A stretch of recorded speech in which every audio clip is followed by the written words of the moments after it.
अस्सलाम वालेकुम जी, क्या हाल चाल है आप सबका। उम्मीद है आप सब ठीक ठाक होंगे और खैरियत से होंगे। आज मैंने हिम्मत करके सोचा कि आज व्लॉग बना ही लेते हैं। काफ़ी टाइम हो गया था मैंने व्लॉग रिकॉर्ड नहीं किया था और साथ थोड़ी बोर भी हो रही थी। मैंने कहा चलो कोई काम ही मिल जाएगा करने के लिए।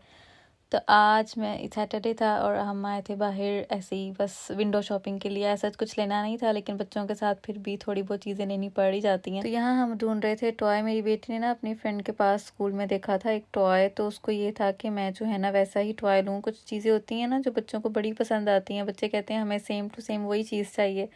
तो यहाँ हम होम पार्क एनटीके मैक्स वगैरह सारा कुछ चेक चुक किया लेकिन वो उसका टॉय नहीं मिला। तो मैंने उसको कहा कि हम नेक्स्ट डे दोबारा जाएंगे और फिर जाके देखेंगे, अगर वो टॉय मिल गया तो ले लेना। तो यहाँ फिर हम टीके मैक्स आए थे। तो मेरी बेटी अपने पापा साथ गई हुई थी टॉय वगैरह देखने के लिए और मैं यहाँ पर देख रही थी जूते। एक्चुअली ना मुझे मेरा साइज़ बड़ी ही मुश्किल से मिलता है, तो मैं जब भी किसी भी शॉप पर जाती हूँ ना जहाँ पर मुझे पता है कि अच्छे जूते मिल जाएंगे, तो मैं ज़रूर एक बार शू सेक्शन में ज़रूर जाती हूँ कि शायद कोई मेरी लक हो के मुझे जूता मिल जाए। लेकिन आज मुझे कोई जूता नहीं मिला था। अगर कभी मुझे मेरा जूता मिल जाए ना तो मैं नहीं देखती कोई ईद या कोई इवेंट कुछ भी आ रहा है, मैं बस ले लेती हूँ क्योंकि मुझे पता है कि जब मुझे ज़रूरत होती है ना तो एंड टाइम पर मुझे मिलता नहीं है। तो यहाँ पर जूते मैंने अपने तो चेक कर लिए थे, फिर मैंने कहा चलो बच्चों के देख लेती हूँ अगर कोई पसंद वगैरह आ जाए। लेकिन जो थे ना इतने ख़ास नहीं थे और सेकेंडली प्राइसेस भी काफ़ी हाई थी। और जो है ना बच्चों के जूतों की तो ज़रूरत पड़ती रहती है, तो मैं इनके भी आते जाते जो है ना जूते देख लेती हूँ क्योंकि हर 6 मंथ्स बाद जो है ना इनके जूते तो आने वाले होते हैं। बड़े हो रहे हैं ना बच्चे, ग्रो करते हैं, तो जाहिर है उनको नए जूते भी चाहिए होते हैं। फिर मैं यहाँ आई, मैंने कहा मैं ही देख लेती हूँ, मुझे कुछ अपनी बेटी के लिए पसंद आ जाए। बच्चों की जो है ना एसेसरीज, स्पेशली लड़कियों की एसेसरीज़ तो बहुत लेनी पड़ती हैं क्योंकि इनकी पिन्स, इनकी पोनीज गुम जाती हैं, पैर गुम जाते हैं, कभी कोई इधर से मिल रहा होता है, कभी उधर से मिल रहा होता है। जितना भी ऑर्गेनाइज करके रख लो ना, लेकिन ना इन छोटी छोटी चीज़ें होती हैं ना वो जल्दी से मिसप्लेस हो जाती हैं। तो मैं इधर देख रही थी कि अगर मुझे कोई अच्छी सी कोई पिन का पेयर या कुछ इस तरह की चीज़ मिल जाए। लेकिन खैर आज जो था ना विंडो शॉपिंग ही करने आए थे ना, तो बस नीयत वो थी, तो फिर कुछ मिला भी नहीं खास। फिर आखिरकार देखते देखते मुझे मेरे बेटे के लिए जो है ना एक बुक पसंद आ गई। उस पर ना काफ़ी ट्रक्स वगैरह पड़े हुए थे। पता नहीं लड़कों को बड़ी ऑब्सेशन होती है ये ट्रेन, ट्रक और ये इस तरह की चीज़ों से ना। तो मुझे उसके लिए एक बुक मिली, तो मैंने जब उसे दिखाई वो इतना खुश हुआ देख के, तो फिर जो है ना उसको वो बुक लेकर दी। और मेरी बेटी जो इतनी देर से टॉय ढूंढ रही थी उसको कुछ भी नहीं मिला। और मेरा बेटा, उसको ना अभी इतना चीज़ों का पता नहीं है कि मैंने ये चीज़ लेनी है, फिर मैंने ज़िद करनी है, मैंने ज़िद करके लेनी है। वो बस मिल जाए ठीक है, नहीं मिली तो भी ठीक है। तो मैंने फिर उसके लिए बुक ढूंढी, तो मैंने कहा चलो मैं उसको वही ले देती हूँ। फिर वो बुक वगैरह ली और साथ में थोड़ी सी और शॉपिंग की। होम बार्गेन से कुछ चीज़ें आने वाली थी वो ली। और फिर एक और पास शॉप थी रेंज। फिर मेरी बेटी ने कहा उधर भी जाके मैं देख लेती हूँ कि शायद मुझे मेरा टॉय मिल जाए।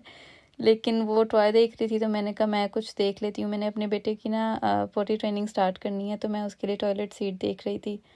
लेकिन वो रेंज में तो मुझे मिली नहीं, लेकिन मैंने ना जल्दी लेनी है ताकि जो है ना मैं उसका जो है ना पैम्पर छुड़वाऊँ। एक ये भी बहुत हेडेक होता है माओ का कि जो है ना बच्चा थोड़ा बड़ा हो गया ना तो अब पैम्पर छुड़वाना है।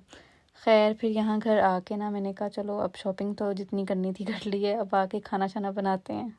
तो यहाँ मैं शिनवारी बना रही थी। मैं बहुत टाइम बाद बना रही हूँ। शादी के शुरू में हम ओमान गए थे ना, तो मैं उधर बनाती होती थी वहाँ पे। फिर मेरे हस्बैंड एक दिन अपने कोलीग्स को जाके खिलाई ना, तो उनको भी इतनी पसंद आई।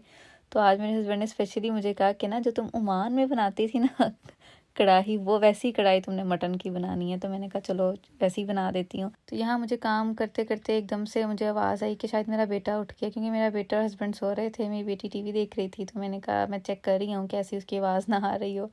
मेरा बेटा सोता है ना तो मैं थोड़ी थोड़ी देर बाद ना बाहर जाके देखती रहती हूँ कि कहीं उसकी आवाज़ तो नहीं आ रही, कहीं उठ तो नहीं गया वो। खैर वो तो सो ही रहा था। फिर मैंने किचन में आके जो है ना अपना खाना बनाना कंटिन्यू किया। तो मैंने पता क्या किया था, मैंने पानी डाल के ना उसमें 1 टेबल स्पून सॉल्ट डाल के उसमें जो है ना मटन को प्रेशर दिया था। तो मटन को मैंने 90% टेंडराइज कर लिया था और फिर मैंने उसको जो है ना थोड़ा सा शैलो फ्राई किया कि मतलब उसका ना कलर बस चेंज हो जाए। और फिर उसको मैंने सेपरेटली निकाल के उसी में ही लहसुन अदरक का पेस्ट और टमाटर डाल के ना मैंने मसाला अच्छा सा बना लिया था। और साथ ये कुछ सूखे मसाले थे जो मुझे डालने थे, जिसमें था ज़ीरा और सूखा धनिया और चिली फ्लेक्स थे और काली मिर्च थी। चिली फ्लेक्स तो मेरे थोड़े से ही रह गए थे, तो जितने थे मैंने बस वही डाल लिए थे। बाकी एंड पे मैंने ग्रीन चिली ज़्यादा डाल ली थी, तो बस जो है ना वो मिर्च बैलेंस हो गई थी। और सॉल्ट का ये था कि मैंने कुछ यखनी में डाला हुआ था सॉल्ट, और कुछ मेरा जो बटर था जो मैंने यूज़ करना था वो भी जो था ना सॉल्टेड बटर था। तो सॉल्ट मैंने जो है ना वो थोड़ा सा ही डाला था उसमें, कि मतलब मैंने टेस्ट करी थी बार बार कि बैलेंस ही रहे, ज़्यादा ना हो जाए कम ना हो जाए। तो यहाँ पर फिर मेरे बेटे की मुझे आवाज़ आई, जो कन्फर्मेशन आवाज़ होती है ना कि भाई बच्चा उठ गया है, वो वाली आवाज़ आई। फिर मैं ऊपर उठ के उसको नीचे लेकर आई। तो यहाँ खाना वगैरह मैंने तैयार कर लिया था, तो मैंने खुश हुई कि भाई मेरा बेटा उठ गया, वो भी हमारे साथ ही खाना खा लेगा। तो यहाँ मैं रोटियां वगैरह बना रही थी और साथ मैंने जो है ना अपने बेटे के लिए साबूदाना भिगोया हुआ था। वो बस मैं जब डिशेस वॉश करती हूँ ना तो साथ ही उसके लिए साबूदाना बना के ना फीडर में डाल के उसको रात का फीडर वही देती हूँ, साबूदाना वाला ना। तो वो पी लेता है, तो चलो रात को सारा मतलब फुलफिल रहता है। अगर किसी को ये साबूदाना वाली रेसिपी चाहिए हुई तो मुझे कमेंट सेक्शन में बताइएगा। मैं नेक्स्ट व्लॉग में ना वो वीडियो आपके साथ डिटेल में शेयर कर दूंगी। और यहाँ आज का व्लॉग इधर ही ख़त्म करते हैं। मिलते हैं जल्द ही नेक्स्ट व्लॉग में, तब तक के लिए अल्लाह हाफ़िज़।